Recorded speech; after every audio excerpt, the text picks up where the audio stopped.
So yeah, just to say welcome, everybody who's on the call. Thank you for joining us. We are continuing with our sexual health project, and the whole point why we are talking to parents is really to ensure that when we now talk to young people and educate young people about sexual health, as mentors from African Youth Arise and facilitators from African Youth Arise, we want to ensure that you are fully aware of the content that we're going to be delivering, number one. And secondly, we don't want you to be shocked with some of the questions that are going to be asked by young people, because our little ones are very inquisitive, aren't they? And we don't want you to be in that position where you know whatever we have delivered or content that we've sort of delivered or educated your children on, to be a shock to you. So I think for us, it's really important for us to have that collaboration between us mentors and parents, and ensuring that we are passing on, we are educating young people about these taboo subjects, I think, within our community. So we've braved it as a team, and decided that we want to really delve deeper into some of these topics. This is a follow-on sort of discussion or presentation after our first panel discussion, which consisted, I think, about five experts within sort of like the sexual health sort of arena. So today we do have Dalitso, who's going to be delivering content around how pornography actually impact our young people's sort of like sexual health, how it influences it. It's a huge, I don't think whether we realize, but I think it's a huge impact on how sexual health and sex itself is perceived by young people. So we thought, actually, let's delve into it and really sort of um get someone like Dalito, who works in the in kind of who works in the in that discipline, to talk to us. And she's going to present, and after the presentation we'll be able to have a discussion. Okay, I'll hand it over to Dalito. So my role really is going to be, I'll be letting people in, and just watching that the chats. If you think of a question, I think just write in the chat, and afterwards you can always raise your hand and say, I had a question and stuff, so that you don't forget about it. Okay, right. I'll hand it over to Dalito, and I think everyone else can kind of catch us up afterwards. It's we're hoping that we're going to get a huge turnout, because last time we had like 65 people or something, and today we've got a few. But I think people are busy, and the good thing is, like, we're recording it. So over to you, Dalito, and thanks everyone for joining us. Yeah, thank you, Rumbi. I'm just going to share my presentation, so give me a moment.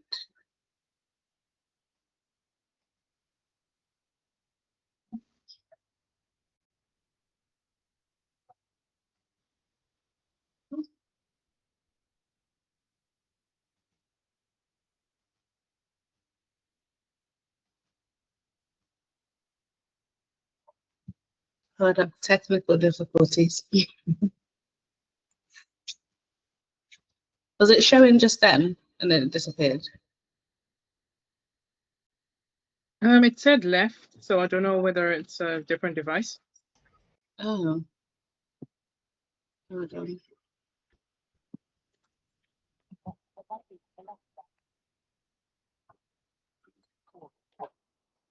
I'll do this. It was showing when we tried it, isn't it? Yeah. Hold on. Let me try again. Okay.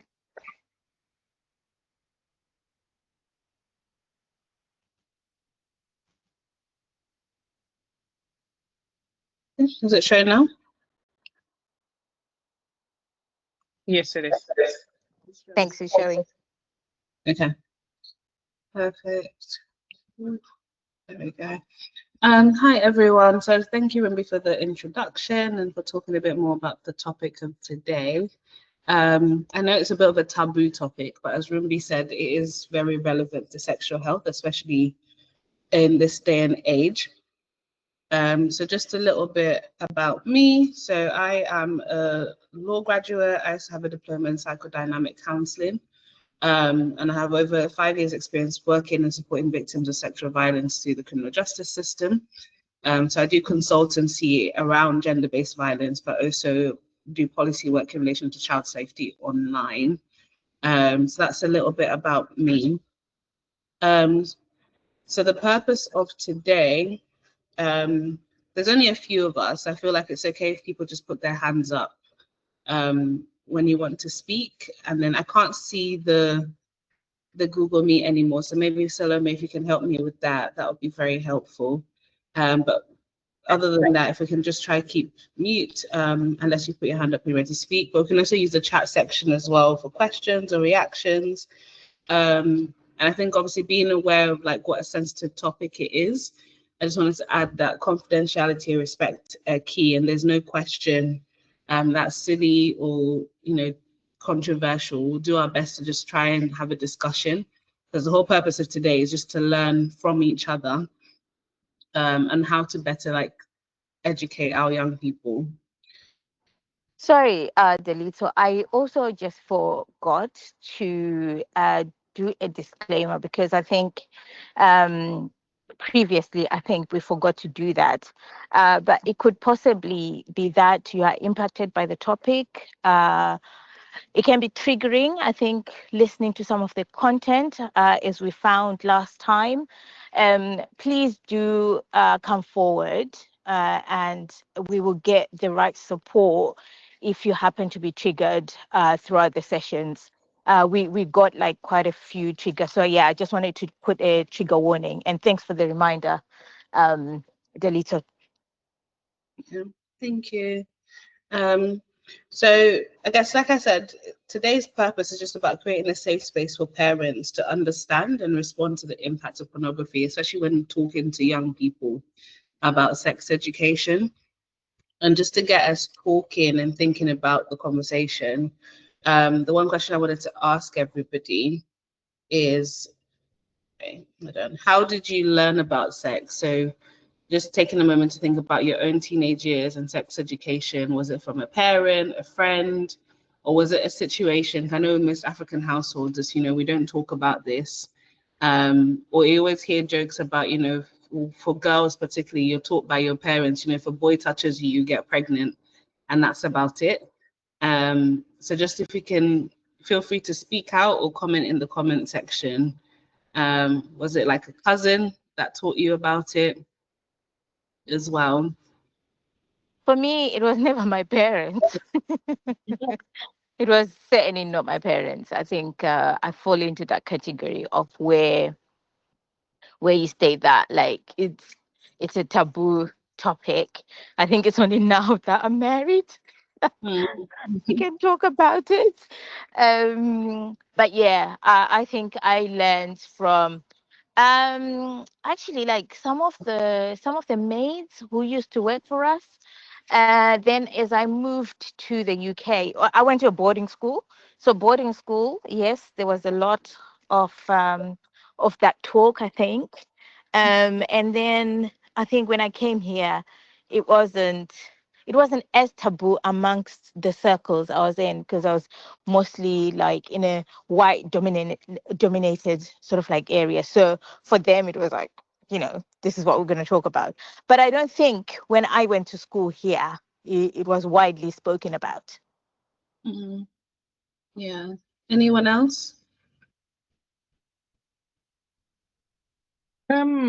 I'm struggling to remember, to be honest, but I think it would have been definitely at school where, people are talking about when they start going on the period and the risk of getting pregnant.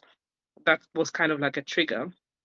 But I was one of those girls who developed quite late, so I didn't get to join that bandwagon until later. So it just made me very curious. That's what I remember. But definitely sometimes on TV, Mhm. when certain scenes would pop up, and they're not kind of for your eyes, and you sort of know, oh my gosh, I shouldn't be watching this. and then you all have to act awkward until it's gone. So I think those are the memories I have. Yeah. Yeah.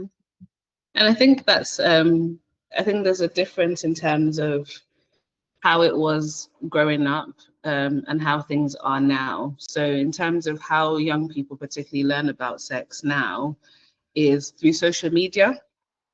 There's a lot of information out there.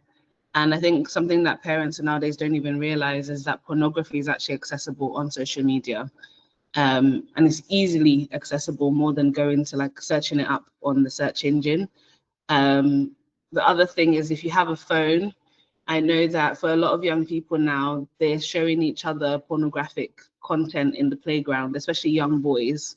And obviously, with most young people now, they have phones. So, somebody will show you something and you go home and you're like, oh, let me search further. So I guess with all those different platforms, like their first exposure of sex is through pornography, mostly. The second one as well is, like you said, so I made television. Like I was having a conversation with someone, like when we were growing up, sex scenes were not even as explicit, whereas now it's like you're literally seeing more than you did before. So for young people, I guess if you're not controlling what they're watching, once they see that, it opens that curiosity of like, what is this? Like, I'm trying to find out more. But just a few key facts just to like highlight the importance of this conversation. So a lot of studies have been done around pornography and how it impacts like sexual health, particularly when it comes to young people. And for a lot of young people, the gateway to pornography is it's like a primary source of information about sex and sexual behavior. So it's one of those things that if as parents we're not talking to them about it, that's the easiest way to learn for them. And as shocking as this sounds, the young, like it says, young as age 7. So yeah, children as young as 7, and I think in some countries as young as 5, are accessing pornography, because most young people have phones at such an early age now, or even computers or laptops, I think, or iPads. You might leave your child with an iPad, you can't see what they're accessing. And most of this content is like very violent and abusive. And it doesn't actually replicate consensual sex or healthy like sexual relationships. So if we think about it from the perspective of like in the UK alone, like 91% of 11-year-olds own a smartphone. So that means that the majority of young people actually have access to pornography easily at the tip of their hands. And as I mentioned earlier, it's not just, I think it's very easy to think like, oh, I know some parents have what's it called, protections on children's phones to lock access. So it might be that you're just looking to see like, are they accessing pornographic websites? But even as innocent as, oh, my child is just on TikTok or Instagram or Snapchat, especially Twitter, for example, is that you can just be on a feed and you can come across a pornographic video or picture. I think it's so important to talk about this with young people. I know, like, I think in the community it's very like, oh, this is taboo, this is only for adults, so children shouldn't talk about it. But from what I've seen is like, and what I've just said is like the exposure is such a young age, and if we don't talk about it, they'll still find it. And the impact for that exposure is that it doesn't only just, touch on their curiosity, but it impacts their mental health, their emotional health and social health, and also it impacts their ability to form like healthy relationships. So for a lot of young people, it's shaping their attitudes and understanding of sex. So there's an example I think I used even with the last panel, which is there's a study that was done recently called Everyone Invited, where young people from different primary schools were able to share their own experiences that they've had within a primary school. So obviously that's under age 11. And I'd say if you are going to read up about it, just go with caution because it's quite heavy stuff. But for children as young as 10, we're saying their first kiss with the boy, he strangled her after because he said that's what he saw in a porn website, and he thought that all girls like to be strangled. So I guess when you think about that, it's not only just about the dangers of you might catch an STI, but strangling someone is quite dangerous, and that can actually lead to you killing somebody. So the exposure is quite broad. And we're seeing a lot of cases, especially through the work that I do, of child sexual abuse happening, especially child-on-child abuse, because they're trying to replicate what they're seeing in these pornographic videos. And a lot of it is, it's not healthy, it's degrading, particularly to women and girls. So it's like going ahead and practicing what they're seeing because that's what they feel like is the right thing to do. So it's quite a thing that's shaping young people's sexual expectations. And often it's just distorting their understanding of consent and their bodies, and also like relationships in terms of what's normal and what isn't normal. So it's quite a key topic in terms of understanding sexual health.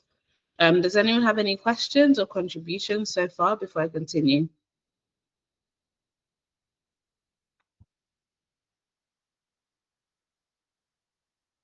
Is anyone alarmed by the numbers in terms of how young?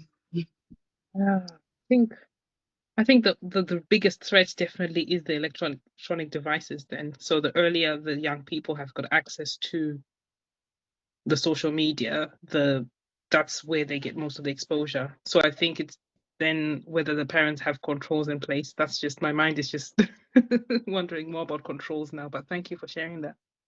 Yeah. Yeah, Dalitso, I think for me as well, there's an element of the role that parents also play, not in terms of controls as such, but some of these young people are finding the material on their parents' devices. Mm-hmm. So there's that element of, you know, contribution as parents. I think it's quite not significant as such, or maybe it is, but I think it's also, I think, as parents, knowing what is on our devices, because sometimes you might not realize actually that, yeah, that young people have got access to some of your interests that you might not necessarily want your young person to have access to. So I think there's an element there. I think that we need to have an honest discussion about. Yeah. And I think that's a key part of it as well. But I think the other aspect of things, I know Salome was like talking about, thinking about looking at the controls on their phone. But even if you had controls in your own home, you can't control what happens when they're with their friends. So what, like in your household, it could be that you've put all the safety measures, but it could be your son has a friend at school, your daughter has a friend at school, and they're like, oh, come and see, look what I found. And for a lot of the time, that's what happens. Like I grew up in the UK, and like I remember even in primary school, boys used to gather in the playground to look at somebody's phone to say, oh, look what we're watching. So I think the main thing is having the conversation. It's not just about putting those locks. And also with the kids are smarter than us when it comes to digital like stuff. So you might think, oh, I've put the control, but then they know how to take it off and then put it back on. So I think there's no, while controls are useful, there's actually more benefit in just having the conversation. And I'll touch on that later in terms of how to have the conversation as well.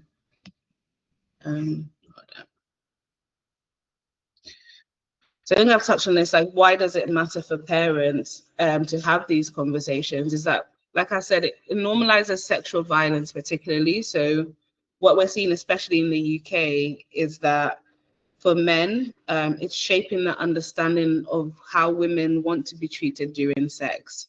And I've mentioned, for example, this stuff about strangling and choking people. And for girls, it's educating them that it's okay to let somebody treat you the same way. So it's like boys are learning that aggression is normal during sex, and girls are learning that silence equals consent. Because when they watch these videos, those are the typical gender roles that are being placed there. So if we're not having the conversations, we're sort of allowing them to learn that it's okay to be treated in a bad way, and for boys, it's okay to mistreat women. And I think last time with the panel, we spoke a lot about, especially in the African community, we're seeing an increase of men being arrested for, for gender-based violence, because back home, especially, it's quite normal. A man can beat up his wife and he can get away with it a lot of the time. or, we see sexual violence happening, but, it's the woman that the shame is placed on rather than the other way around. And also, like, it's no longer, I think, when you bring in different sexualities as well, like, there's also educating for a child accessing, pornography. It's not even about, is it heterosexual sex or is it something else? It's like they're seeing videos that, that educate them and tell them that, what, if you do this with another man, if you're a boy, if you do this as a girl, if you do this with another girl, it's normal and it's fine. So it's sort of teaching them and exposing them to information that's quite confusing, but as they see it, it's just like, this is what it is. But if you have a conversation and say, what, this is a homosexual relationship or this is a heterosexual relationship, at least they can understand, and you give them that informed information as well, rather than leaving it to them to kind of try to figure everything out on their own.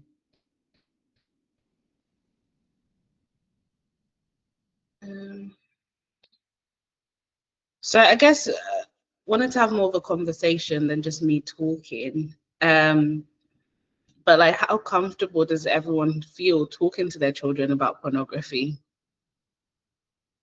I think it's a borderline, isn't it? Because I think sometimes we can say no to pornography and no to anything sexual, but I think making it a normal part of the discussion in the home. I'll answer for myself. I've got all the children, little children and teenagers. We start talking about sex from the time I realize they're curious about their body, then playing or touching themselves. So you kind of say, okay, what does that make you feel like? Why are you doing that? Okay, do that in your private time. So rather than saying don't touch down there, which is how I grew up, that part is you just literally do a wee, you wipe it, you run away, you don't look at it, you don't touch it. When you're washing it, you wash it very quickly, you run away from it. It's like detached from your body. So what I do with my kids is when I see they're having that awareness of their body, we start talking, how does that make you feel? Then we talk about how to safely do that. It's probably going to make most parents look at me funny, but I'll teach my children, if you want to do that, it's private stuff. Touch yourself there in the, don't touch other people there. If that's what you want to do, I'll get the pros and cons of doing that and do it in a private space and be respectful because you're still in a family unit and this is what you do in your own space. The first time I had sexual health discussion was with my eldest. He was 7. He went to a playground. His friends sent him something to his phone and he was so excited because he wanted to watch it privately under his sheet. So you can hear the sounds. So I went into his room and it was rough sex.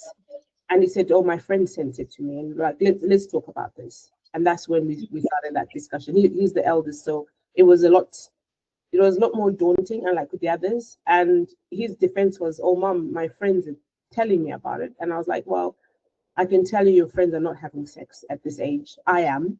So I am the best person to have this discussion with. And he just went, he found that quite, oh, he was like, yeah, you talk to me. I am sexually active and I can help you understand this. You're still too young to have sex anyway.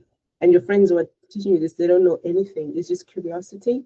And this is not how sex is. If I had this, I wouldn't wake up the next morning and be able to make breakfast for you. So this is not the right way.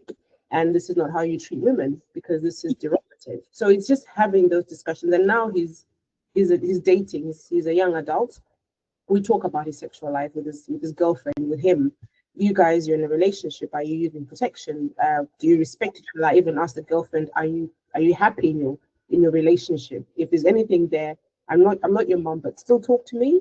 So just advocating for both sides and making sure that young people are being guided. Because to say, I know Christians, no sex before marriage, fine, but reality is they are doing it. So having that discussion, you've chosen to do that. It's your choice, but do it the right way. Yeah. Thank you so much. And I think it touches on the first point I was going to say, which is validating their curiosity, in that sex is not, even as Christians, like sex is not something that's wrong. God didn't create sex as something that, we're meant to look down upon or judge anyone upon.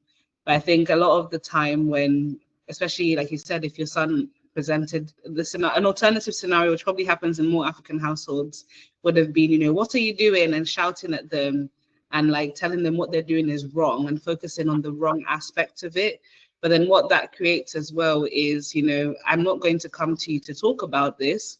So there's something you said about, you know, your friend doesn't know anything, but if you then shout at your child and you're telling them this is wrong, they're still going to go to the friend, because they'll say, you know, the friend didn't make me feel bad. They're the one that sent it to me. And like, there's only so much that a 7-year-old can teach another 7-year-old. I think emphasis on, you know, your son pointing out like, oh, you know, my friend sent it to me. And there's that thing of like, oh, is my friend doing this? Is everyone doing this? And as children, naturally, you want to do what your friends are doing because, you know, you don't want to miss out. So that's why you then find that there's now situations where children are now thinking, let me practice on somebody else or on myself. And I think someone said in the last panel, I think she was a social worker, about seeing cases even with siblings, because the access is, you know, your little sister is replicating, you know, that's the only female access you have in your house or close to you. So now you're thinking, okay, what I saw, let me do that. And I think it's understanding that while shouting at them might feel like, you know, you're correcting them, you know, train up a child, but you're not actually training them up. You're actually pushing them further into like digging into something that's not healthy. But instead, I think it's so important to talk about, you know, pornography as, you know, like that's like you said, like what you're seeing there. I think you said something about, you know, if I did what they're doing in that video, there's no way I'll even be able to function because it's rough sex. But, you know, healthy sex is this, or real life relationships are this. And I think also talking about, you know, protection is quite a big thing, which is probably you won't see that in pornography. But having that conversation about, you know, how do you protect yourself? You know, like what options are there out there? Because naturally, if you don't talk to them, they're still going to try and do it, because that's how kids learn. They try stuff and they're like, okay, that's how it works. And sometimes it puts them in more harm than good, than actually helping them. Has anyone else got any other experiences of like how comfortable do you feel? Even if you don't feel comfortable, that's the point of today, like talking to your children about it. I think I found it interesting what Haji said in terms of actually a good tip, even when she said to her eldest, you know, your friends aren't having sex, I am. Even just admitting to the fact that we are having sex as couples to our children, I think it's really it's interesting, isn't it? Because then you own. I think I would have never thought of, and that's why it's important for us to have this conversation, right? As parents, I would have never thought to approach it as that, because you're actually owning that conversation, and you're more likely to be a stakeholder in the conversation when I think when we own those conversations, you know, you know, there's so many different ways to approach it, but yeah, I just wanted to highlight the fact that thanks, Hashi, for sharing that, because sometimes we just do not know how to start that conversation. And you're saying you become a stakeholder. My son now is at uni, but we talk about, like I said, with his girlfriend and his sex life. It's no longer, oh mom, you know, we have her. Are you happy? Is she happy? You know, because I early on I told him, look, you know, I am doing it and I know how to do it right. So it's uncomfortable because no one taught me that. You just think this is my child and I want them to know everything and I want them to learn from me. So sometimes you've got to be vulnerable as a parent, even when you're sad. I mean, it's you just have to be human. You can't pretend you're not having these relations or having these experiences. So just I think as parents, like someone said, kids look at our phones more than we do. So they actually know you're pretending to be on a high horse, and yet they know you've got pornography, they know you've got dating websites, they know all these things you're doing. So I think sometimes it just makes it easier to just be real. Yeah, yeah, definitely. And I think it's in being real, it encourages them to actually listen as well. Because I guess there's something with, you know, oh mom, you don't know what you're talking about because you're older. but placing yourself in the shoes of like, you know, I'm there, I've been there, and I understand. And I think it's even stuff about like, you know, children losing their virginity. There's a lot of like fear and questions around that. But I think that those conversations need to come from parents. It shouldn't come from, you know, TV to learn from that, because this is how you end up with situations as well. Like when you talk about, you know, being groomed by older people as well, like there's a lot of gateways to abuse when children are not taught. And even like teaching them, I think that the biggest fear probably, which I understand for most parents, is, you know, if I talk to them, then they're going to do it. Or if I tell them, you know, that it's normal to want to have sex, then they'll want to try it. But there's actually, the conversation is you're emphasizing consent and respect, and also emotional safety. So for them, which teaches them to think about, okay, I'm a child and mom or dad has said I'm a child, and, you know, talking about, you know, how do I feel, when will I be ready for something like this? It allows them to then come back to the conversation and be like, you know what, all my friends are saying that they're doing XYZ. Does that mean that I have to? Or, you know what, I'm actually thinking about it, or I've had started a relationship, like how do I need to approach this? Because I guess for those that came in later, it's just understanding that I think emphasis from this is just that if you don't talk to them, someone else will teach them. And a lot of the time, the someone is online. There's social media, it's pornography websites. There's so many platforms that will educate your children if you don't. And I think it's also talking. I don't know if any. I guess the question is, if you don't have to verbally say yes or no, but if people can put their hand up if they've heard of Bonnie Blue. No. What is that? That's why we are here, Dalitso. Yeah. So I think I use current events an example. So Bonnie Blue is a young girl. I don't think she's 20 yet. But she has, over the last year, she's built a lot of popularity on social media for, I think she did a challenge whereby she had, is it the challenge was to sleep with 100 men in a day? I remember her. I Yes. remember her. Yes, I remember Yeah. her. And something that from that's come from it, and she's not the only influencer that's doing stuff like that, but off the back of that is there's social media pages, especially on TikTok and Instagram, which are encouraging young boys to lose their virginity. And like people like Bonnie Blue literally intentionally put content out there to say, you know, it's not cool to be 14 and still a virgin. So if you don't know where to go, just contact me. And then for young girls, they're being encouraged to go into prostitution, because they'll talk about, you know, I've had an OnlyFans account, or I slept with 100 men and this is how much money I made. But like I said, with my job, we deal a lot with like the actual real behind the scenes. Like OnlyFans for young people is like, you know, this person, Bonnie Blue's traveling the world, they probably earn $1 million, but most people on those platforms only earn £1 a month. But for the kids, when they see someone flashy and saying, I did this and I got this, they're just seeing the outcome. They're not seeing the reality and the sexual exploitation that happens.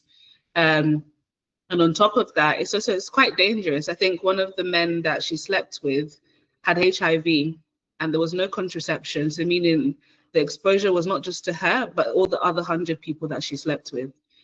But you see that when she posts these content, a lot of the people in the comment section are children, because they're seeing, you know what, this is normal, this is okay. And she's done many crazier like challenges than that. And her biggest following is young boys and young girls. So for you, it might just be like, oh, they're just scrolling on TikTok, or there's just a TikTok challenge, or they're just on Instagram. But what you don't know is what are they actually watching and who are they listening to? And how common it is. And I think with TikTok feeds as well, is that you can't control what's recommended to you. So you could innocently just be scrolling, as you know, looking at normal things.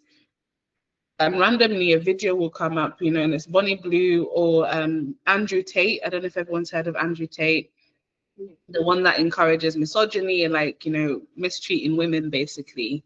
And I think there was an article that I read recently, especially about Andrew Tate, and that young boys in primary school I keep emphasizing primary school because that's how young it is. You can say high school and you think, oh yeah, that's normal, like it's curiosity, it's puberty. But these are kids who've not even hit puberty. I think they were given a task to write about who's your role model. And like a few young boys in the classroom wrote about Andrew Tate because they'd seen stuff he'd posted on social media, and they feel like, you know, what he says about mistreating women and how women should basically be, I know we talk about submission from the Christian sense, but it's not submission in the sense that we're thinking, but more, you know, abusing women is normal. And for these boys, like, you know, it gives you power, and like that's how they see things. So again, it's like having conversations about safe sex is not just protecting them from, you know, going and actually having sex, but it's also protecting them to have the common sense and like discernment when they're seeing these things to know, you know what, mum and dad told me that this is not an example of a healthy relationship. Or, you know, it's not okay to do XYZ just because, you know, Bonnie Blue or another influencer said it. But like that's like the commonality of it, is that social media, which we don't think about, is actually the biggest place in which they're actually being exposed to pornography or in being encouraged to access pornography. And I think the other aspect of it is also thinking about mental health is quite a common topic at the moment. But there's videos on TikTok as well. Like I think my colleague, we normally have people in our team who create TikTok accounts and stuff just to see what's out there. I think she said that she didn't put preferences of what she wanted to see. And within 10 minutes of being on TikTok, she was getting videos telling her to kill herself. So I think it's just having conversations about how to safely use social media goes further more than just sexual health. It goes into just their general well-being altogether. And we're seeing such a high suicide rate amongst children, and you're thinking, I don't understand, they were fine. You know, there's no one that's bullying them. But if you're constantly being exposed to stuff like that, that's telling you do this, do that, or, you know, basically telling them they're worthless if they don't do XYZ, or how can you be 14 and you're still a virgin? Like those are things that play on young people's minds. And if we don't create a safe space at home, like they won't have anywhere else to go to. And if they have friends who are also seeing the same things, it will just validate, you know, what they're seeing on social media rather than educating them in a healthy way as well. I think there's quite a lot of people that have joined a bit later. I don't know if anyone has any questions or anything they want to add. I suppose we can kind of recap the conversation, can't we? To catch those up who joined us a little bit later. Hello, everybody. My name is Rumbi. Sorry, I'm also admitting people, so something had flashed up. My name is Rumbi, and I'm one of the mentors at African Youth Arise. There's a few of us from African Youth Arise in the room. There's Salome, and there's also Hashi. And I think V has also just joined us. And in terms of what we're talking about today, we are talking about one of the taboo subjects, I guess, across board, I would say, but especially within our community. And the reason why we're exploring it today, really, with parents is for us to realize how pornography does impact our young people's sexual health, and what they think, how it contributes to how they think about sex.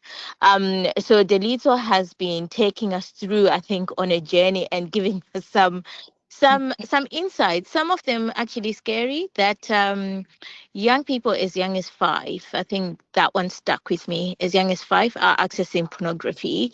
There are a lot of influencers out there that are making money out of showing our young people and influence our young people and children sort of with pornography. So in terms of the conversations, one of the parent, I think it's Havri, who shared about actually being a stakeholder in the conversation, so that actually you continuously sort of like are a stakeholder when they are exposed to such content. And yeah, I think Delito, you shared some really staggering stats, didn't you, regarding pornography and young people and the exposure that they have, isn't it? Yeah. I've just put the stats up for those that were not present. But thank you, Rumbi, for the summary. But I guess in yeah, in a nutshell, what we're trying to say today is if we don't educate our children, there's other platforms out there that are educating them, and how the gateway for most of young people accessing pornography is because they're curious, and they want to understand their bodies. They want to understand, what is sex, what's sexual behavior. And I think it's also understanding as well. I think the last panel that we had, we talked a lot about menstrual health and how girls are having their periods at a younger age now than before. I think it's as young as 7. And obviously, if you understand the human biology, that means that their bodies are feeling things, especially sexually, that they didn't feel before. So from that young age of 7 or 8, a young girl is curious as well. They want to know, why am I feeling this way? That I didn't look at boys the same way as before. For young boys, it's the exposure that they're having, from conversations with friends, or they hear things, or it could even be, you're watching a movie. I know for me growing up, if there was a sex scene on TV while we were young, my parents would say, get out of the room or close your eyes. But closing my eyes doesn't mean I can't hear what's happening on TV. So you hear things and now you're thinking, okay, the only way I can learn more, because mom told me not to, basically told me to close my eyes, or dad told me to close my eyes, is I have to Google it. And for a lot of us, kids are having iPads from age 2, as young as 2. So they know how to Google. I know my nieces and nephews know how to unlock my phone and even make a phone call from age 1. So if you think about it, it's quite easy, especially with Siri now. They don't even need to know how to write. They can just put Siri, what is XYZ, and they'll get a pop-up. So if you don't have, I think we talked a lot about, having those conversations at an early age, even as young as toddlers. It starts off with simple things about consent. Your body is your body, and people shouldn't touch you in a certain way. Because when they understand consent from a young age, it gives them room to then come back and be like, oh, but I'm feeling this way about a boy at school or a girl at school. Is it but somebody said it's okay for them to touch that area if I'm okay with it. So it's just creating the spaces to have these conversations. I think Rumbi mentioned the exposure to pornography from age 7. I think I was reading a report that age is it's getting younger and younger each year. So age 7 was 2023, and as of the beginning of this year, when they did more research, it's age 5. So as time goes on and we're being exposed to more technology, it can become age 2 if we're not careful. So I guess if we're not having these conversations and awareness of the world around us, we're leaving the world to teach our children. And that's not a healthy or a safe, it's not safe for them in any way at all. But as anyone, I think a question I asked at the beginning, for those that joined later, was just to get people thinking, is how different things are from when you were growing up. How did you learn about sex? Was it from your parents? Was it from a cousin? Was it TV?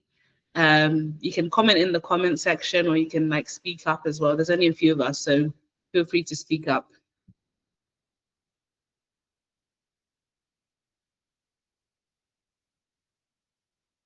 I'll share how I because I grew up in Zimbabwe. I only moved here when I was actually 25, so I did all my formative years in Africa.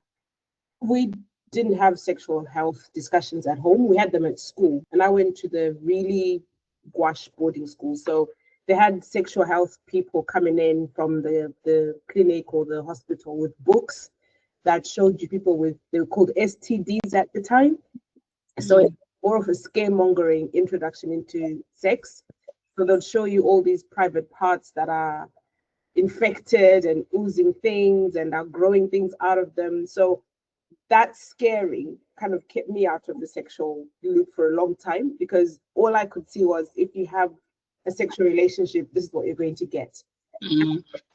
That worked for my generation. It scared us out of having sex. Or you'd be shown about teenage pregnancy, and I didn't think nobody at that time would want to be pregnant. So it was more of a scaremongering introduction into sex. If you do this, you're literally going to die. Either you're going to have AIDS, or you're going to get pregnant, and then you won't finish school, or you'll get this STI and your private parts are going to fall off. So it doesn't work now. Mhm. In the here and now. And this is why I said earlier on, I intentionally have these discussions, because unfortunately medicine has come a long way. So STIs are no longer a big deal.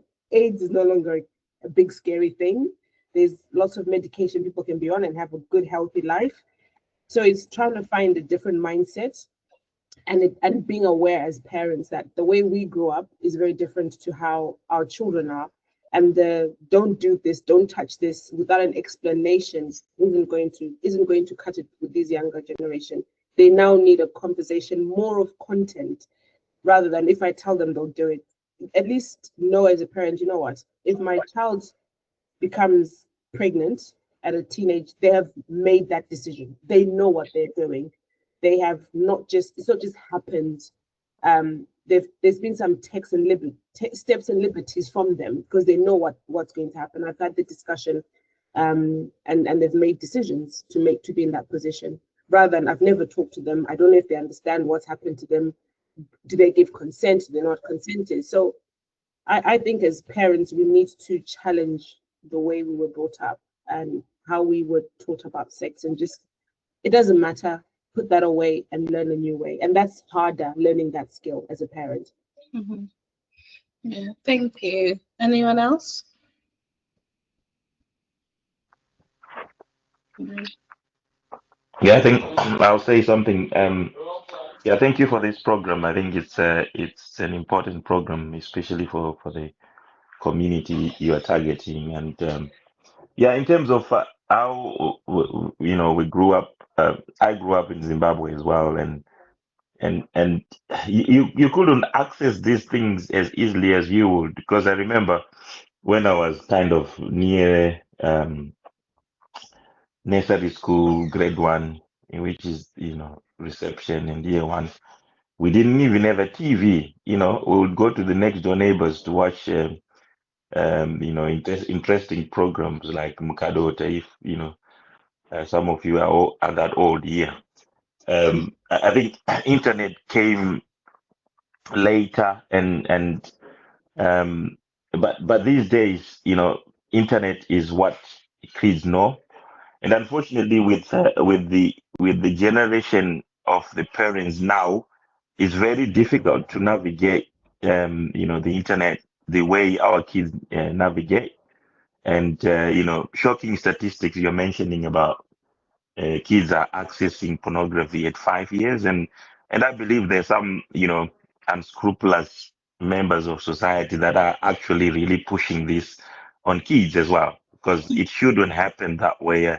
I remember, a long time ago, they used to require a credit card for anyone to access adult sites. But at the moment, it seems like, they can just pop up on anyone, as you say, on TikTok, which is kind of, shocking. So it's unfortunate that these things are more accessible. I think what protected us growing up is, lack of access. It was not easy to access. Even internet was not there when I was that 5 year old. We were playing with cars and all sorts of things, making and designing. So I think these days, I'm sure the government has discussed this, and they've put some measures which are not kind of going long enough to remove that accessibility to children, really. But I think the more they try to put this, the more it becomes complicated. And these forums also need to input into that as well. Like, it should be hard for kids to access these things on the internet. That's the only way, because kids are curious. They want to experiment. As you said, like, their bodies are changing. So, um, which is why also these programs you're doing are very, very important, because as mentioned before, lots of people growing up, especially in Zimbabwe, Africa, and other parts of the world, where it's a taboo to discuss sex, it's no longer possible now, because there is the internet. If you don't discuss it with them yourself, they will go and Google and and Google, TikTok, Instagram. They are ready to kind of dish out the wrong perception of especially sexual health. So I think that's my contribution regarding that. No, yeah, thank you. And I think there's something someone else mentioned, which was around like contraception and STDs. And I think the other thing that I've not touched on is podcasts that are also quite popular.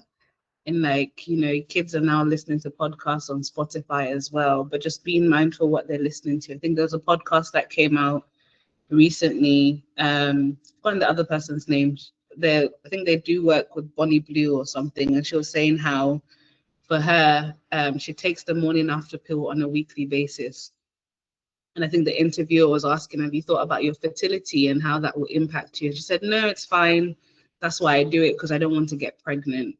And I think it's also remembering that in the UK, we have sexual health clinics, which is very good. But it means that, young boys and girls can easily go to these clinics and get the support that they need. And they don't actually have to tell you as a parent, unless there's like a safeguarding concern as well. So it's that thing of, like you said, Hasbi, is like, when you learned about sex education, there was that fear mongering of you get an STD, you get an STI. Whereas now, the fear is not there. I think there's even adverts. I always see adverts on YouTube now, which pop up basically saying, if you want to get the morning after pill, just download an app and it'll be delivered to your door. Or if you want to, check if you have an STI, like these are things that are being delivered to your door. So they don't even have to go and talk to someone who they're not comfortable with. It's things that are accessible in your own home, really. So you might be at work or you're downstairs and you're thinking, my child is just in their room.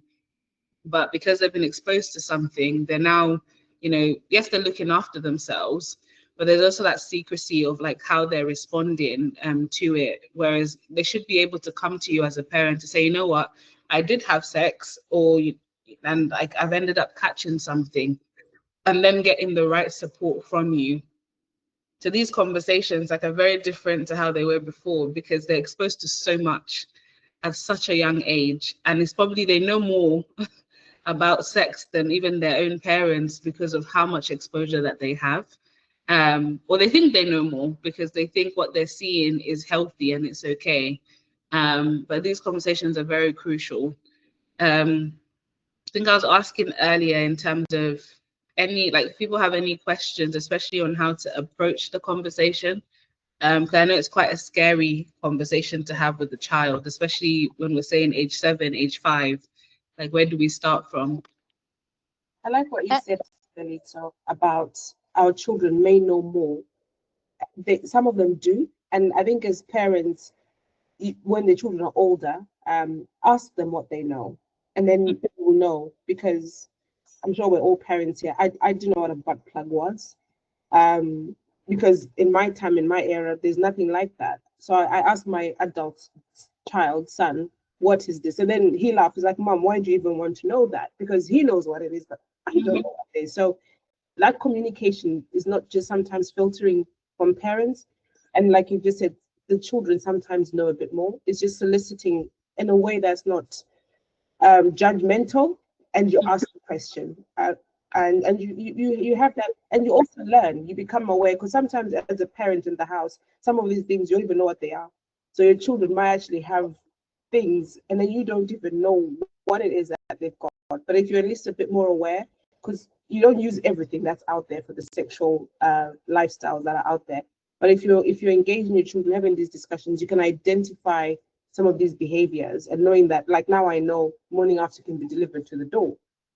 These kids can be delivered to the door. This is stuff I didn't know until now, but I'm sure my children know. So it's as a parent opening up your understanding and your learning, and not just thinking what I know is all about sex. Sometimes the kids can know more. Mm-hmm. Yeah, definitely. Thanks, Hash. Sorry, Dalito. I was just gonna say thanks, Hashi. I think another point that I mentioned earlier before others sort of joined is the role that we have in as parents or adults with children in the house, or within our sort of like remit. um sometimes one of the challenges I've come across is when children or young people have accessed the pornography content from the parent, or from one of the adults, the trusted adults. I think it's also us acknowledging the fact that um, young people will access, and sometimes we won't know. We think we've got security measures in place and ensuring that they're not gonna access it. But guess what? Similarly to what Delito was saying, these kids are whizzes on technology, and sometimes you think, oh, they can't see anything, and it's only like they'll look at the corner of their eye and like, oh, is that where you went, mom? And next thing you know, they're downloading it on your device, they forward it, they'll delete it, you never know about it, forward it straight to their class, right?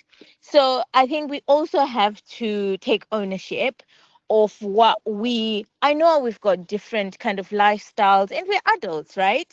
um but I think we need to be mindful of what we access as adults and as parents, because they will they'll, because sometimes we just hand over the phone when you like, oh, if they say, oh mom, can I get this, and then you say okay, or can I pay for this, whatever, and then you hand over the phone, and the next thing you probably haven't closed one of your pages or whatever. So I think it's also being very mindful of the role that we can play around our children and young people accessing this material. Yeah. Yeah, I think that's important. I think the biggest thing out here is the role as parents as well, in like what are we doing, what are we saying, and how are we responding. Um, because I know we have like sex education in school, but from what I remember with sex education, it was just basically teaching you about your body in the sense of, boys have, penis, women, the girls have a vagina. There wasn't much information out there to actually equip your children to have healthy and like consensual relationships for future. If anything, it just opens more of a door. And I remember for me, I think it was sex education back then was in year 6. And I know that for my mum, she actually sat me down and spoke to me about it before I had in school and said, if you have any questions after, ask it. But I know that's not the norm. In that, I think someone even said at the last panel we had, which stuck with me, is that for them, they choose to tell their children not to go to school on those days because they're like, it's too much information, you're too young, we're exposing you too early.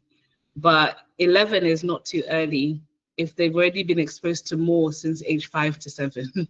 So I think it's thinking about, like, as parents, we have a duty, like that's your child. So even if a teacher was to teach them, the teacher is talking to 30 children. There's only so much that they can teach them in one lesson. And even then, like there's not many children that will then go back after class and be like, oh, so when you talked about this about sex, can you teach me more? There's also that level of appropriateness in terms of what the teacher can say to them.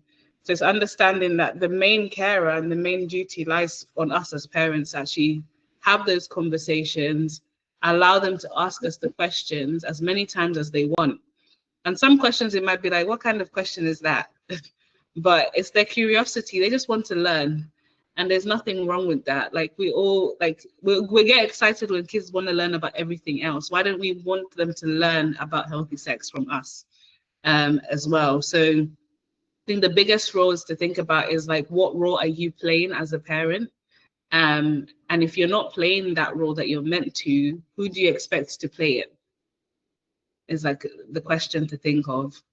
Yeah, I don't know if there's any other contributions. Yes, in terms of, I think for me is what are I'm really curious to hear from you parents as we are creating content to deliver to young people. We really want to hear from you. So what are some of your fears around sort of talking about these issues, because I think we can help each other in terms of how we introduce the topic to our young people. It's a really kind of like open forum to have a chat. It's really for us to have a chat and equip ourselves on how we should sort of like proceed. I think we've heard from quite a few, from some of the parents, which is really empowering, isn't it? um but yeah, I'm just curious in terms of, have you had that conversation? If not, why not? What are some of your fears? Or if you've got any other tips that can help us sort of like advance this topic and ensure that it lands well, and we can really equip our young people, so that one, they're not taken advantage of. Secondly, they are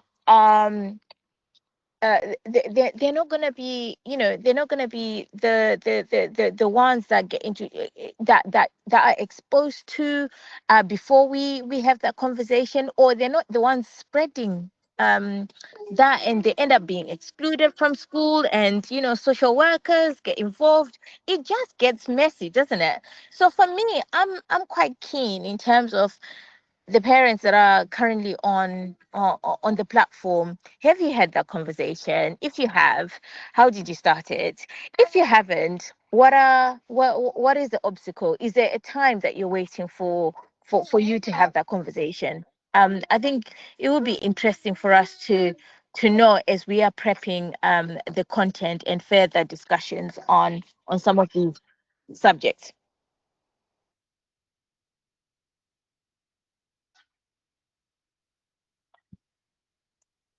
I think when we just follow up and what Dalitso said on the parents that would say my child won't go into school on the day of sexual health clinic training, would that be the same in Aya? Would they not want us to talk about it with their children, Aya? Just to end on what Rumbi is saying, because what young kids do is, even if I stop my daughter from coming into Aya on the day that we're talking of sexual health and her friends are, the first thing she's going to ask is, what did you talk about? So now a version of another hypersensitive child, even if it's at school, they'll ask their friend the day that why didn't you come Yeah. today? Oh, I didn't come because I'm just curious as parents, like what how do you as parents want us as mentors to bridge this and think about your children don't live in a bubble as well. Sorry to be that harsh, because as much as we try and not do it, it is happening. So how do we make sure we're happening it's happening in a way that you're happy or comfortable? Happy is never a word. No parent wants to even imagine their child having sex. Reality. But how can we make it as palatable as possible?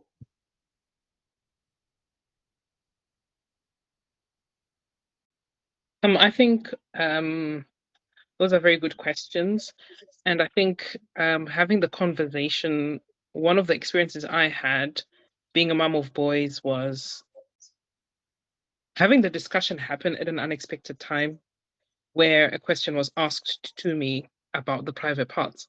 And I almost had to quickly think on my feet because I had not quite prepared for it. And after that conversation, I almost kind of felt like, oh, I wasn't equipped enough. And I need to get this information. And it just worked out well that this kind of topic had started to be discussed. So personally, I am waiting to sort of learn to hear suggestions of how best to actually have the conversation in a way that is, and I think because we grew up differently. I did move to England, at the age of 17 or whatever, but I don't know the boys' side of it as much, what the boys then get up to, what the boys then discuss themselves. I almost kind of feel like, oh, I need to pass that on to the dad to do, but he's not as comfortable talking about it either. So I feel like for me, attending this, it's an education piece around actually getting suggestions and ideas. And then there's the aspect of the values that guide us, from the Christian perspective, in terms of understanding the belief system we have, but also being realistic as to the environment our children are growing up in. I think that's a point you touched on, Hashi, earlier. So, in terms of answering the question of why have we not had the conversation, it's almost kind of having the confidence as a parent to tackle it in the right way, because I'm coming from a different cultural perspective to what my children are growing up in. I think that's the biggest challenge. And then being able to execute still the Christian values, but in a way that I'm allowing reality to actually be prevalent. Yeah. And I think Salome, you mentioned quite an important point, our Christian values, and I think what is then the role of the church? I think in this whole wider discussion, and I'm always really keen to engage with the faith leaders on such subjects, because it does not mean that if people are going to church, they do not have access to pornography, or they're not partaking, so I think another element to this is actually what is the role of church and faith leaders in this whole discussion, and how do we move this conversation forward. And I know that in terms of what you said, Salome, in regards to how do we then build how do we build the confidence as parents for us to move forward with the discussion. And I think forums like this, when we share, so that's why we're encouraging actually parents that are on the forum to also contribute, in terms of, because we are all here to learn. We don't have all the answers, but the whole point why we've opened this platform is so that we can share ideas in terms of, okay, this is how I started. If I haven't started, why is it I haven't started? So yeah. So please don't please feel free to contribute.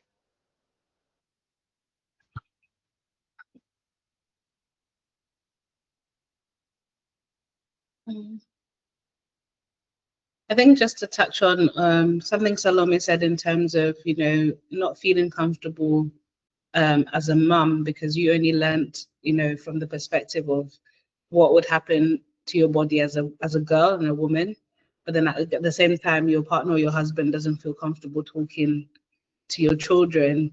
I think that's just quite a big thing, that especially in African households, a lot of the time it's the mums that are expected to take the lead and to step up. But there's actually a lot of power, especially for fathers, to step in and have that conversation. So I'm also curious to hear, for fathers particularly, is like, what is the uncomfortability? I'm just thinking about, for example, for a young girl, yes, they can talk to their mum, but there's also that authority that, the dad speaking for him, I understand what boys and men are like. So there's that thing of like, okay, dad understands, he's a man. So if I was exposed, or a guy or somebody said something to me, at least I know that I can talk to my dad about it and ask questions. But I think it's when you then leave it to say, mum will talk to them, or you don't talk to me about these things, it's too uncomfortable. It's like, what's the fear in having that conversation with your daughter or even your son?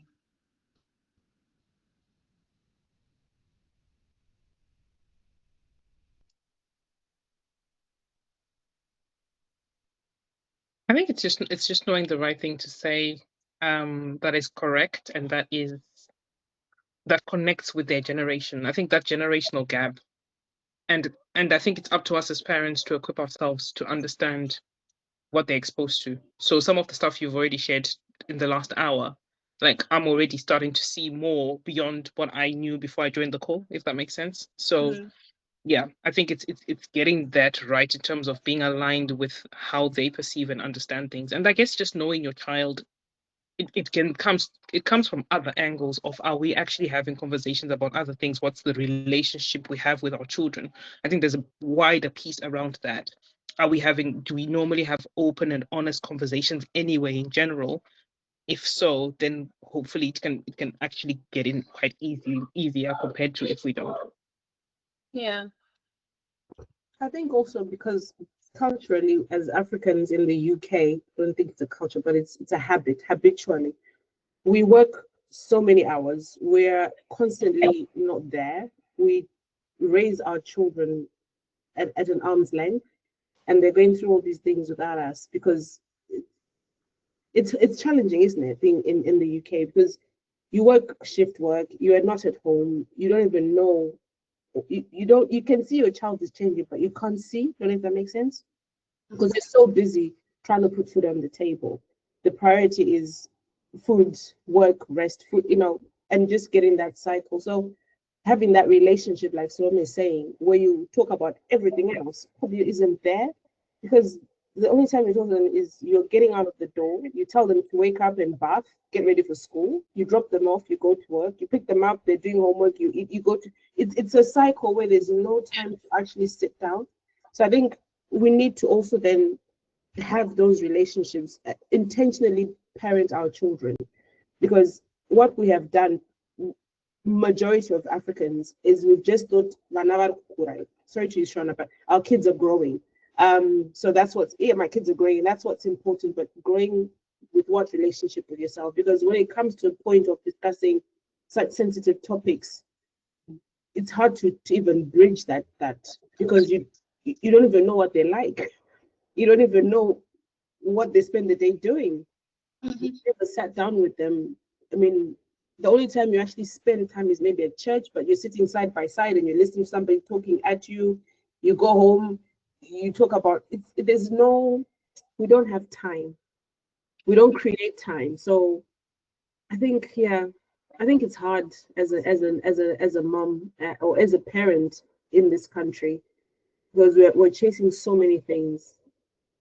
Yeah, and you know what, Haji? I think that's why we talk to our, because I think when we are talking to some of our funders, for example, they ask us, why do you why do you work with parents when you're really sorely meant to work with young people? And it's that element, and they think that when we say we work with disadvantaged young people, this is what we mean in terms of actually our community is at a disadvantage because we are constantly, there's so much black tax, there is another shift to be done, there's another bill to be paid, and we are kind of like constantly chasing other things, and the cost of that is we don't have time for our children. And African Youth Arise, we really sympathize with that. We do sympathize with that, but we also want you to I guess to start that journey of equipping yourself as a parent, and just getting to know your child and getting to know what they're exposed to so that you can at least do something about it. So we absolutely sympathize, and I think as mentors we always have these discussions, isn't it? I think Salome, V, and Haji will agree that we always kind of advocate for you parents, and that's why we are having these discussions, to ensure that we support you the best way we can, um, in order for us to benefit the young people. The essence of it really is to benefit the young people, but and we acknowledge that we also can't do what we do without your input and without you being empowered to some extent. So yeah. Yes, the young people, like, when we see them at the youth club and we're doing activities with them, and we mention that your parents are behind this event or whatever we're doing, they really engage more in it, which is funny. You think they don't want the parents involved. So I think, to just follow on what Rumbi was saying and what we're trying to say, engage in this on this platform so we get to understand you as parents and what works for you in your home, and how you want things for your children. Because when we're talking to them at African Youth Arise, there's nothing as beautiful as saying to a child, you know what, your mom and dad are really happy for you to be doing this. Then they're like, oh, okay, because sometimes they're not sure as well. So I think parents just share, um, be free, text in the chat. Let's hear from you. This is for your children, and we're just the mouthpieces. We're the front men, but this is actually for you guys, and we're working together with you. So it'd be good to hear more from the parents. Yeah. I'll just add as well, in terms of starting the conversation with children, is being here is a conversation starter. So it could be, whether it's one-on-one or at the dinner table. So I attended an African Youth Arise session on, sexual health or pornography, and I learned a lot. And I wanted to find out, what do you know? And highlighting to them, well, you're not going to get in trouble. I think there's also that thing of like, oh, if I share, how are you going to respond? So I just want to know what you know, just so that, I can better support you or answer any questions that you may have. And I think with children as well, is that it might be they'll ask you a question, you don't know the answer. It's, you know what, I don't know the answer right now, but I can go read more about it or find out and I'll come back to you. Because I think there's something quite scary about what if they ask me something I just don't know. And that's okay. I'm sure there's things that even with homework, that they ask you and you're like, I have no idea, what fractions are. That was a long time ago. But at the end of the day, just the idea that you're trying, like there's that thing of, mom and dad will help me. It's just creating the space for them to talk, gets rid of that awkwardness, not just for you, but even for them, because they know, like, you know what, I can ask anything, I won't be judged. And mom or dad will try figure out or try find an answer. So I guess the point of today is just like, even if there's like stuff that like, oh, you know what, I know my child is curious, but I just don't know how I would respond to this. Or I know that like there's this particular topic that I know could come up, but how would I even respond? Because not everyone, we all don't know everything. I don't know everything. So same way that there might be something that if my child asked me, I'd be like, I have no idea. But I can go to Salome or Hasbi and they're like, oh, I already know that. So that's the whole point of today, is like there's no silly question or any like fear that you highlight. I'm sure there's somebody else that's also feeling it.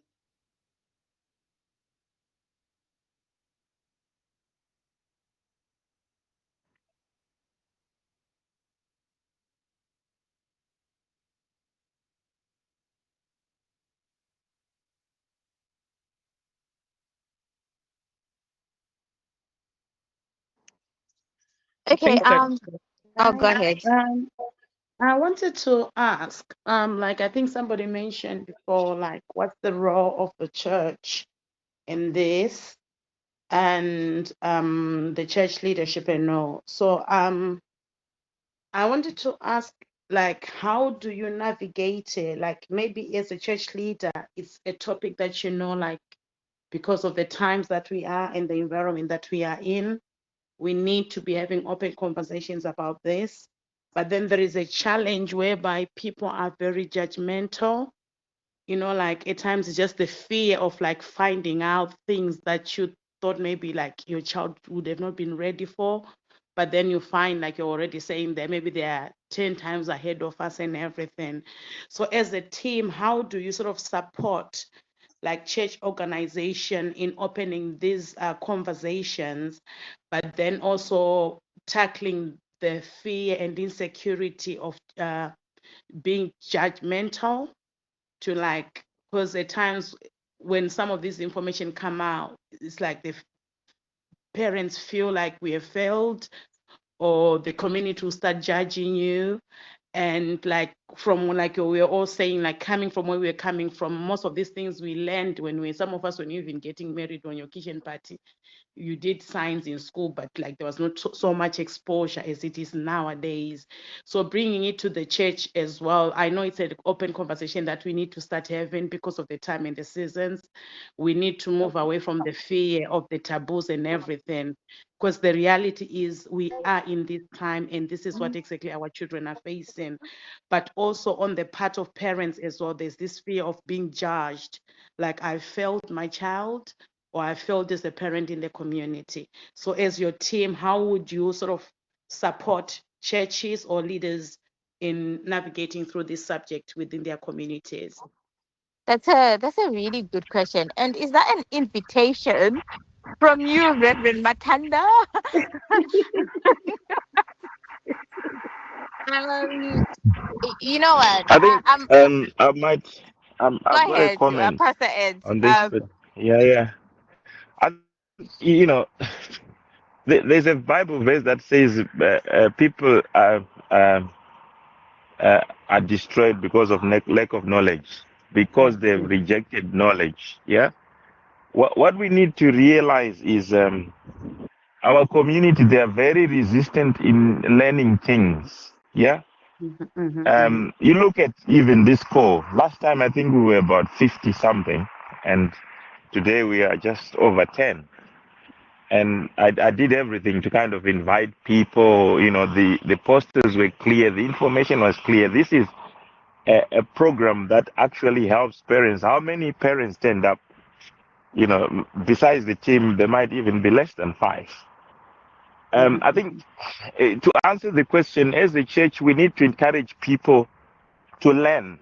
Yeah, because number one, we are coming from a place, all of us, whereby it was a taboo. So we never actually learned about this at a young age ourselves. Yeah. So we need to kind of fill that knowledge gap by actually committing ourselves to learn. Because this call, for example, is a good learning platform. Yeah. And I was expecting, I actually told you, Rumbi, I shared this link to several community groups and, you know, our Zimbabwean community groups. And I know they're having challenges with this. Kids are accessing pornography. But people are just not bothered. Okay, there's an issue which has been mentioned earlier about people working and they don't have time. But the thing is, if you are going to prioritize work above life, because you know, bringing up your kids is an important part of your life. That's why you're working anyway. And you know, bringing up kids is not about just providing them sadza and clothes, and it's about also providing them the education they need from you as a parent. And this is a very, very important topic. I think, you know, I've gone around in circles, but to the point I'm trying to drive is people need to um, prioritize getting that knowledge, educating themselves, because our parents never, you know, needed to learn about how to bring up a child, how to deal with a teenager. But the time we are in, the culture we are in, you actually have to get a book on how to bring up or to build your relationship with your teenage daughter, your teenage son. So I think that's where we need really to encourage each other. Parents, get books, you know, join these programs, research and information now it's on your fingertips. It's everywhere. If you want, you know, you can go on YouTube, but I would recommend, you know, people like Rumbi are kind of taking this information and adapting it to our own people, to adapting it to our own culture, because they understand the dynamics of our culture in terms of being Zimbabwean or African background. So I would want to say the church should really push for people to look for that knowledge, because that's what the Bible says. You know, people perish because of lack of knowledge. It's not about perishing as in death, but is failing in many areas because they've rejected knowledge. That's what the Bible says. They've actually rejected, and I see it very prevalent in our community. People actually reject knowledge. So that's my contribution with regards to that. That's Thanks, why I Pastor think, Ed. if you remember very well, last time I did mention on the last call that, can you please make sure that all these resources, because there was mention of several books that have been written around these topics of children and sexual health and things like that. We need those books to be out in the community, people to know and be encouraged to actually study these kind of materials. Because if we are not going to educate ourselves, we are coming from a place of taboo, fear, as one speaker has said. You know, we were brought up to fear sex. You know, we were not told about it. So honestly, with regards to this topic, we are all ignorant, especially my generation. Yeah, we are all ignorant. We need to educate ourselves first, and then we can have this conversation with our kids. And also, the other important thing is relationship. Yeah, you need to develop a relationship with your children which is different from the relationship you had before with your parents. Because my parents, especially my dad, I never heard him saying I love you. It was uncultural for my dad to come and say I love you. You know, I didn't even he ever remember him saying I love you to my mom. Yeah. So the thing is, if you don't have knowledge, you will default to what you know. Yeah. What we know is the relationship between our parents and us as children was devoid of emotions. You don't mention those things. You don't show your emotions. That was the communication. So we need to move away from that. But to just cut the long story short, let's educate ourselves. Let's adapt to the times we're in, to the culture we're in. And how do we do that? We have to educate ourselves and get the knowledge. Sorry about the time I've taken to express that point. No, that's fine. Thanks, Pastor Ed. And I guess, Fadzi, in terms Mm. of, in answer to your question, in engaging, I think one thing we are always keen as a team to come and, to come and start that conversation. I think you've invited us before to your church, and we started like exploring, and we really kind of like opened up a really safe space. It was mainly with the girls, and and we are happy to come and deliver those sessions. But one thing I always ask for is, like, we are not a very well funded sort of like charity, so it makes it really difficult to offer some of these services for free, because there are people, like the people that work for us, they need to get paid.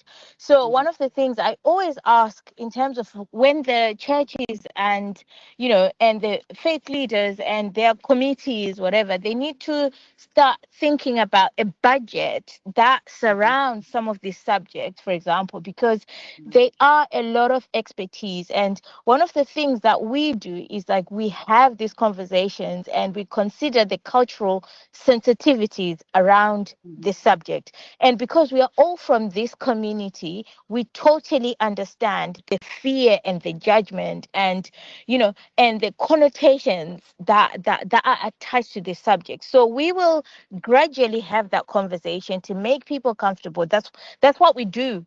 We thrive on having these difficult and taboo conversations and make it a very simple conversation, just like we are on this call. So we're happy to partner with churches. We are happy to come to your conferences and deliver sessions, because what we do have is the expertise within our community that understand the sensitivities around this and the judgment. And we work with you, like, with sympathy and a lot of empathy.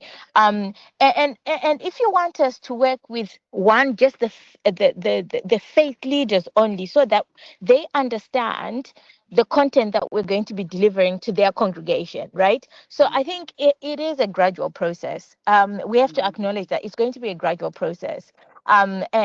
Yeah, so I would start off possibly to start off probably at a strategic level, if you want to call it. If you want to get a few of your pastors, maybe, and we start delivering that subject, because what that will do is they'll understand where we are coming from. They'll understand the content that we're going to deliver.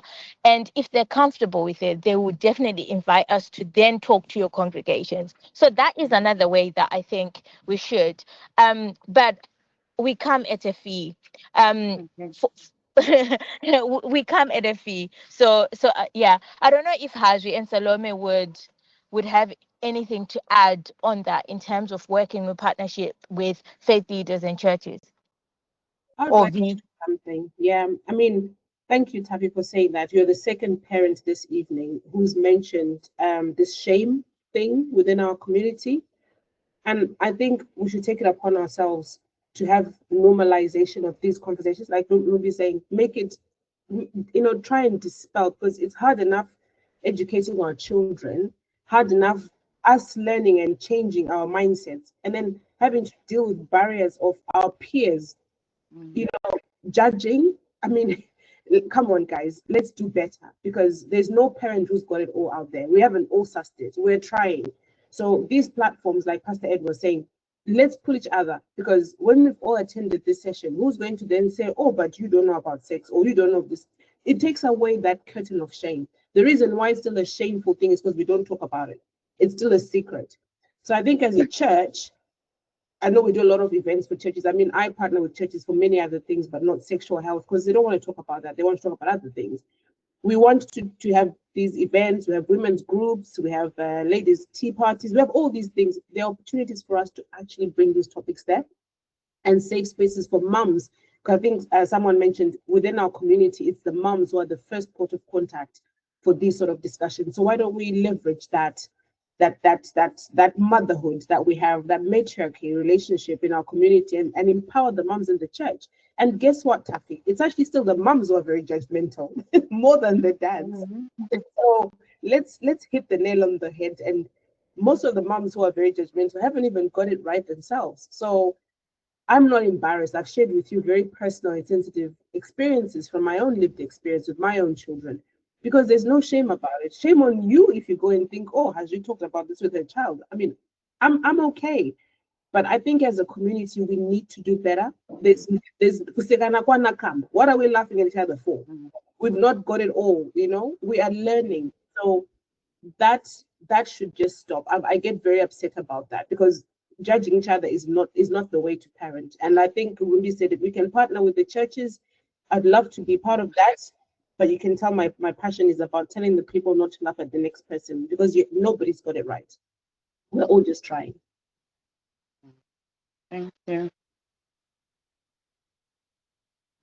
Fadzi, I would like to do you think some of the approaches that we've talked about, because we want to be realistic, right? Do you think that would work in your kind of fellowship, or do you think that would work, or Um, the truth is, reality is, we are in this storm. And like Pastor Eddie has already said, our community, I think we are in denial and we don't want to learn. But then as a leader, like, some of the things, if only people can just be open up, and like Haji saying, like, move out from the shame. Because the only thing is, once I admit to myself that I need help, then I'm able to get all the help that can be brought to me. So as a church, I feel everything that you've been talking about, it's part of my desire and everything, but I find it so difficult bringing it to our community. And I know, as you said, mothers, of course, nurturing and everything, but I also find culturally, it's like when a child does something good, it's the father. When it's anything wrong, it's the mother. So I feel in this time, we need to be both involved if both parents are there. So what we are helping the women with, can also men be part of it.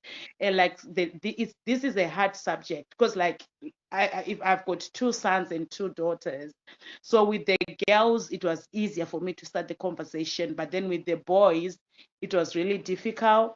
And my husband as well is in that other generation, like, you want to teach them things that they're not supposed to be knowing at this age.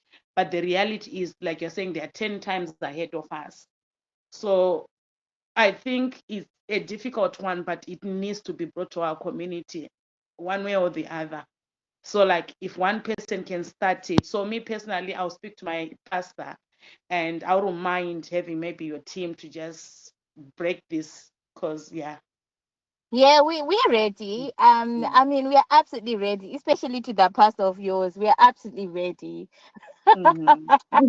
No, that's fine. And I think, you know what, Fuzzy? I think we are, to some extent, you are at an advantage, because I saw a few pastors from your church joining the session. So we've got Pastor Nick, so he could be another person. And Pastor Kachere, he could be also another person. So I think that is a start, right? So if you gather a few more people, even um I think we can move the conversation forward. We can absolutely move the conversation forward, because if they are willing to attend some of these sessions, and with a taboo that is attached to it, I think if we have pastors as such who are willing to move the conversation forward, I think we it will be a start. Okay. And Yeah. what's difficult, I think, is to start the conversation. People will Mm. join in once the conversation has moved forward, I think. Yeah. Okay. Thank you. That's okay. I'm also part of the a group of Zimbabwean ministers called Zimbabwe Ministers Association. Um, I'm part of the steering committee of that. We've got about 300 pastors there who are from across the UK. I've been trying to push this as well. There's been like people biting, but then you don't see them attending. But it will be good also if you've got other resources that can help us, kind of reach to these pastors. It would really be great. So, because if we can convince the pastors that this is important, as you say, you guys, you've got charge, and anything that has got value should go with the charge. But I think in our community and also, especially in ministry, people just think you can just volunteer. Everything is for free. And if something is offered for free, people don't value it. So yeah, I'll also, continue to push your programs that because it's practical. It's something that is needed, especially in church circles. Yeah, and I mean, it can be as simple as us coming to do kind of like a presentation, so that they just get a taste that we're not gonna overwhelm them with, initially, and they can ask us sort of like questions that possibly they're not quite sure of, and we're happy to kind of do that in the world of Zoom, right? Pastor Ed, when you have your first session, you can just like sort of slot us in. I think we discussed a little bit about it a few years ago, maybe now, that we can come and have a slot, and we'll talk about, present what we do, present how we are going to do it, if they will allow us to come and deliver. So if Yeah, I that's may great. I think ask, that'll be good because we do get to do an annual conference which we did last year. Probably I will let you know once we decide when we are going to have an annual conference, and then I think that would be good to be part of that. And it's not only about sexual health because you deal with the youth, and it's one of the most important things on our agenda as ministers of the gospel. And Fadzi, you were going to say something, sorry. okay, I was going to ask, except on Facebook, on your African Youth Arise, and like you, I follow your status and stuff. Where else do I get information regarding these programs that you're doing? So we've got a Facebook page, Instagram page. We're on LinkedIn. We actually do have a parents forum on WhatsApp. Where else are we? On TikTok. Okay. Yeah, to post everything we do on those sort of like platforms, and sort of like here and there I post it on my statuses, and all the Mm. other mentors actually post it on their statuses. So I'd like to think that we've got a wide reach, but yeah. Okay. Thank you. Have you thought about doing a podcast? Ruby? I've thought about it. We've thought about it. It's something possibly in the pipeline. At the moment, I've had to step out of maternity leave to deliver this. So there's a lot going on in our Okay. organization at the moment. And I think once we are ready, we'll be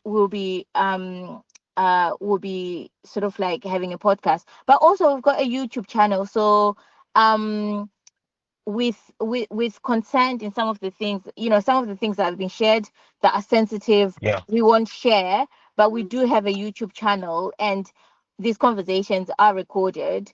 And we'll take out kind of like those people that have contributed. We'll go to them and ask them if they want us to share, and we'll edit out some of the information. But yeah, it's available on. It will be available in the next few days on YouTube.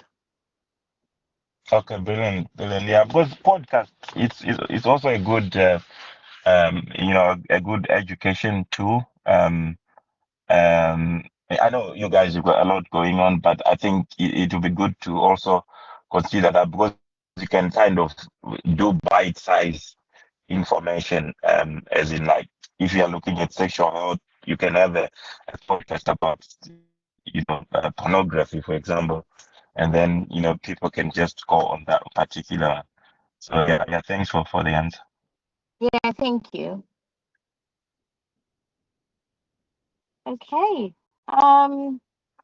Any more questions from anyone else on Uh, the panel? the question, I've got a question actually. Um, Mhm. I heard people mentioning that, uh, dads should also speak to daughters about this topic, and moms to sons. I tend to differ. I just think if there is both parents, they should be kind of dads talking to the sons, because they also understand the physiology, the changes that are happening in a boy, kind of Okay. thing. So the reason why I'm putting it as a question is I want to be educated, because I thought it's appropriate to divide if there is a mom and a dad, except if there's only mom or dad and they've got kids who are both sexes. You don't have a choice. I mean, what do people think? Because I just feel strongly that if both mom and dad are there, they should kind of divide as you know, mom for daughters, dad for sons, and then if there is something that probably the dad will need to convey to the daughters, they can do that easily through the mom. Um, I think, I mean, depending on how your family functions, right? But I would Mm. strongly encourage the model that other speakers have shared in terms of actually um build that relationship where Mm. whether you are a dad or a mom, you can talk about anything despite the physiology. I think there's certain there's certain aspects that dads would be much better at talking to their daughters at, if you know what I mean. They can talk from a man point of view, and they'll have immense input in this conversation, right? But also vice versa. So that can be an advantage. So I think that's why I would pursue sort of like having both parent having an input. And it's nowadays at times it's a privilege to have both parents um being involved in a child's life. So but I would strongly encourage so that we all take ownership and we all take responsibility in having that conversation. We are all stakeholders, so that there isn't also a blame game. We are both owning that conversation. We're not gonna say, oh, you said this to her, or you said this to him, and So I just think that it needs to be both parents engaging in that conversation. I don't know about anyone else, if they've got any contributions. No, I was just gonna say I agree with Rumbi. It's also thinking about it from the perspective of in a situation where you have a daughter and mum is away, whether they've traveled back home to Zimbabwe for a long period of time, or even they're at work and they really need to talk to somebody. It's about facilitating like a safe space at home where they know that I don't have to wait a month if mum's away for a month because dad is here and like I feel comfortable talking to dad as well. And I think also understanding, particularly from the perspective of relationships, like girls, dealing with other young men, it might be like, I can talk to mom about it, but she won't understand that dad is a man. If you as a man responding and saying, from my understanding as a man, this is how you should respond to this. So actually, it doesn't seem like that person has your best interest at heart. There's a lot more authority when you're speaking to your dad about a boy that's trying to approach you, even if you're not interested. And if mum says something, like, oh, you don't understand, you're not a man yourself. And vice versa for boys as well. There's certain topics that, yes, you can talk to your dad, but there's also something about when mum says it there's a different perspective well. So if anything, there's a lot of power in both parents being involved in these conversations and speaking to their children about it. Yeah, I think it's fantastic. That's a fantastic question because majority of the households have this division of blue jobs, pink jobs, to quote Theresa May. Around sexual health, like Dalitso is saying, it's a joint venture. We both need to invest into that because you find a situation where there's only one of the two parents with an opposite sex to that child, and there's a situation or a crisis. What does the child then do?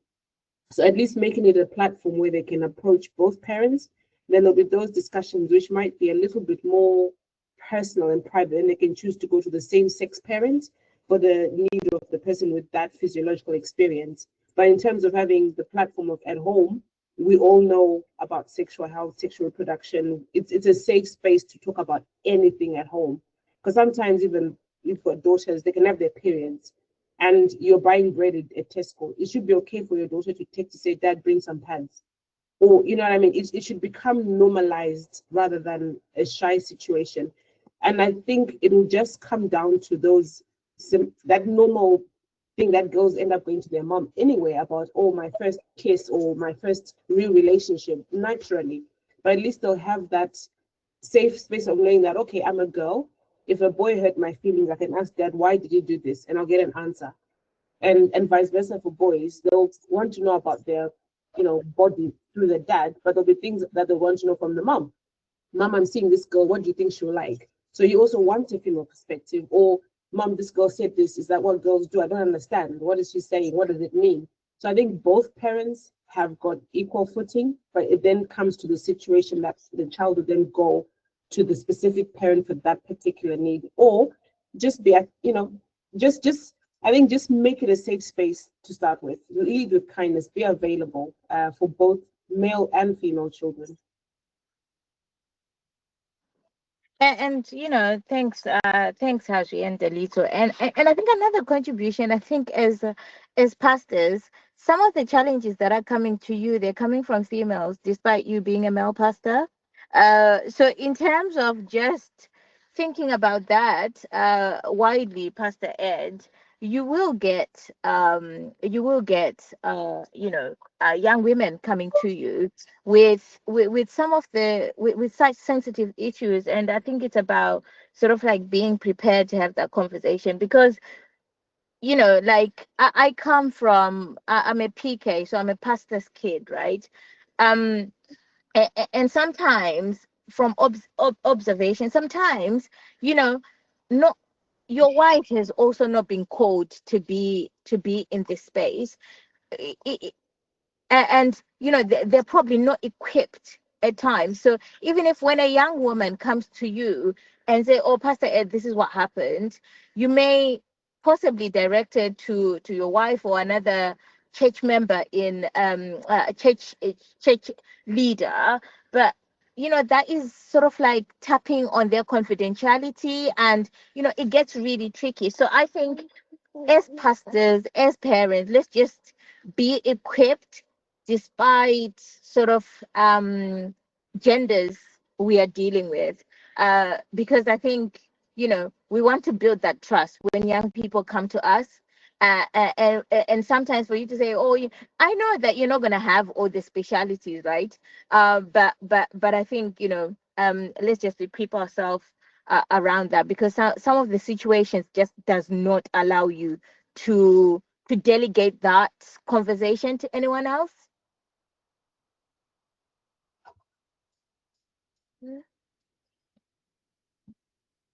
I think Monga had a hand up. Oh, V, go ahead. Sorry. Hello. I was just going to make a comment on the question about dads getting involved in these sort of conversations with the girl child. And I was listening in and just reflecting. And I'll use a personal example. That so I'm the last one of three girls, and believe it or not, I learned a lot of things from my dad about growing up, becoming a woman and all of these things. And it really went a long way. Certain conversations that even till this day as a grown woman I have not had with my mom. So I think it has a different impact when fathers advise their young children, their young girls rather, and just it tells them certain things to look out for, if it's boys, if it's body change or whatever it may be.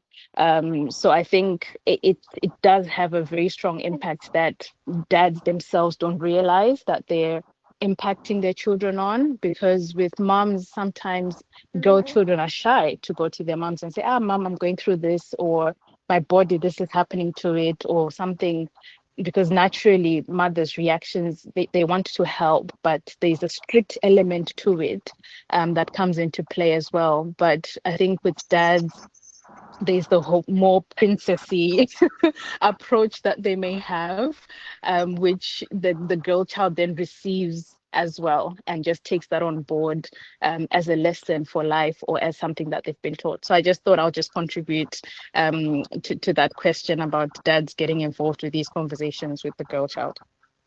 Thank you. Oh, thank you so much, V. Thank you. I think that's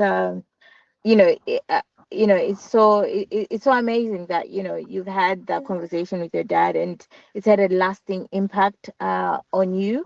And sometimes, as you said, dad don't even realize the impact that they have, be it positive or negative, actually, isn't it? So I think yeah, I just wanted to touch base with Pastor Ed. Do you any further questions?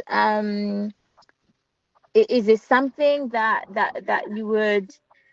you would sort of like encourage your congregation to engage in, like some of your fathers, when you have your men's fellowship, and stuff like that? I must say I'm learning. That's why I asked the question anyway, which is why it is important to have these kind of sessions. Yeah, I mean, to some extent, I've learned, from what everyone has said there. But I mean, still there is a bit of sensual topics, which the other speaker has clearly said. It depends on what it is you are going to discuss. Obviously, you cannot do everything. Even with the congregation, there are some topics that you'll have to delegate. Although you mentioned issue of confidentiality and stuff like that, but you have to mention to some of these congregants that this is best dealt by a mature woman. So I'm still kind of learning, as I said, but I still think there are some sensual topics that you still need to handle as a mother, if you are talking to daughters, as a father, if you're talking to sons, probably it will change. I will kind of try to apply, because I've got a daughter as well. But as the last speaker has said, she really benefited. And initially I told you, we are coming from a place of not no lack of knowledge. You know what I mean? So we can only learn in some things. I can't say I know everything, but that particular section of it, I think I'm learning. Great, thank you so much, Pastor Ed. And that's the whole point. We're also learning, and that's why we held these sessions prior to us actually delivering the content to the young people. So thank you so much. I think Delito, do you have anything else that we would like to explore? I know we're at like question and answers. I think we've explored quite a bit. Is there anything else anyone wants to share? Any tips so that we can start to think about closing the session? No. I think we've touched on quite a lot, but I think the key takeaways is mainly just the role pornography does shape our children's sexual development without consent. And also remembering that it doesn't just, I think a lot of the time we think pornography, you think only boys may watch it, but it affects both boys and girls. And obviously, as we've just been discussing right now, like parents play a very powerful role in shaping their children's understanding of sex and respect as well. So I think I'm glad the question was asked in terms of the role of fathers and how they come into the picture as well.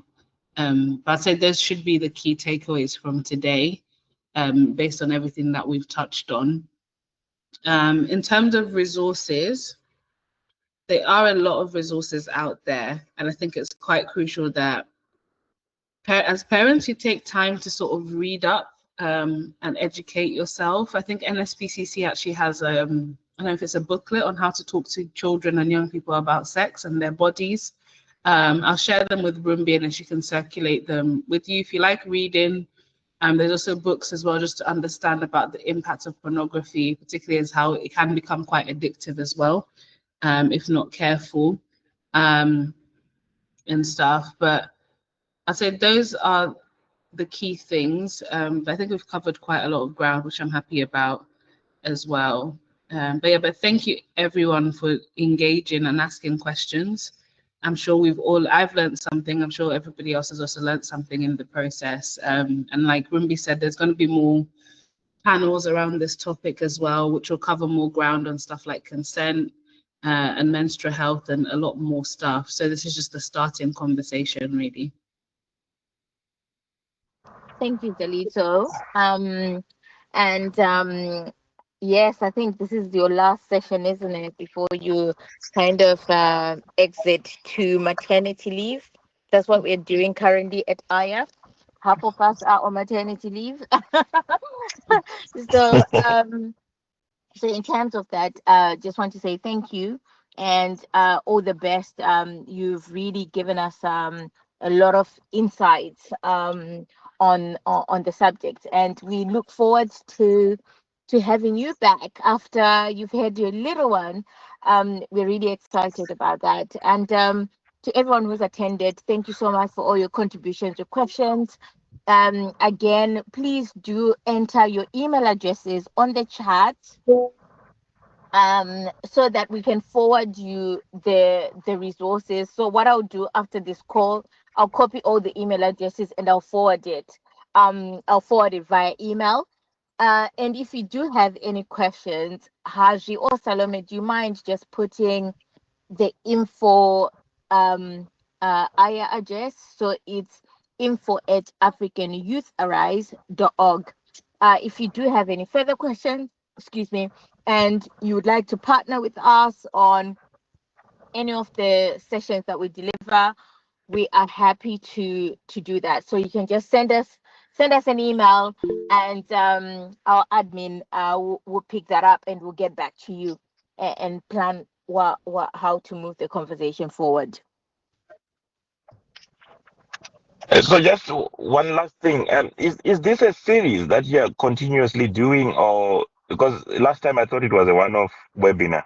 No, it wasn't. So last time it was an introduction to, so we brought in sort of expertise around the that we're going to be delivering throughout the series.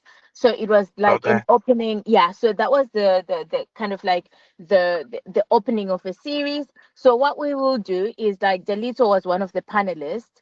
So what we're gonna do is, like, we're going to invite another panelist who will be talking about sexual consent. We'll invite another panelist who will talk about menstruation health. We'll talk about an expert who will be talking about STIs and so on and so on. Okay. Yes. Do you do them like every fortnight or every month, or what's It's the not as frequency? such. Because it's summer holidays, it's been quite tricky for us Okay. to pin the dates.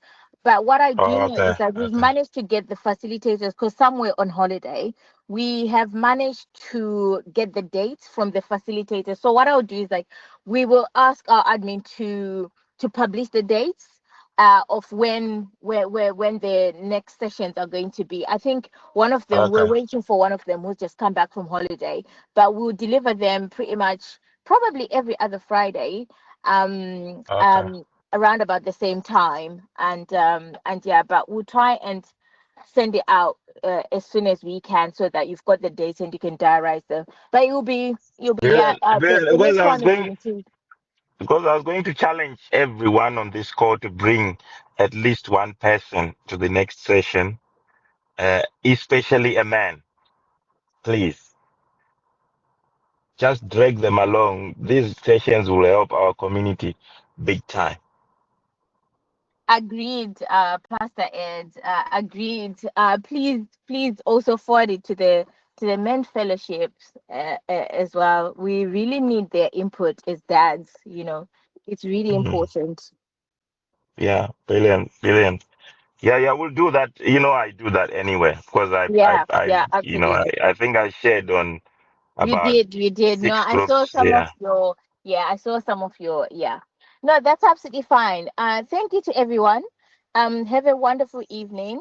Thank you for all your contributions, your questions. They're really going to shape the conversation moving forward. So we really, we really appreciate your contribution. And as for Delito, all the best. We wish you well, and we hope everything goes well for you, and we look forward to meeting the baby. Thank you. Thank you to Bye. all the Aya mentors for all your contribution, and you could have been doing something else at on a Friday evening. So yeah, if you just pop your email addresses, and we'll forward all the material and the presentation that we shared. Thank you, everybody, and have a good night.